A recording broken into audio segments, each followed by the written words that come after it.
Haqiqatdagi bir mamlakat Area 51 ortida yashiringan sirli hudud. Tarenza degan mamlakat aslida mavjud. Bu allaqachon tasdiqlangan.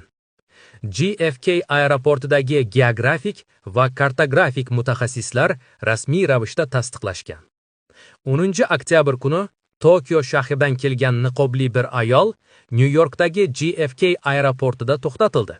Chunki uning pasportidagi mamlakat dunyodagi hech bir xaritada mavjud emas edi. Ammo New Yorklik geografchilar tezda tekshirib, bu mamlakat haqiqatda borligini tasdiqlashdi. Tarenzaning sirlari Area 51 ning maxfiy darvozasi ortida yashiringan. Aynan shu yerda tirik bir begona jonzot, ya'ni alien topilgan. U maxfiy hududda qamalgan.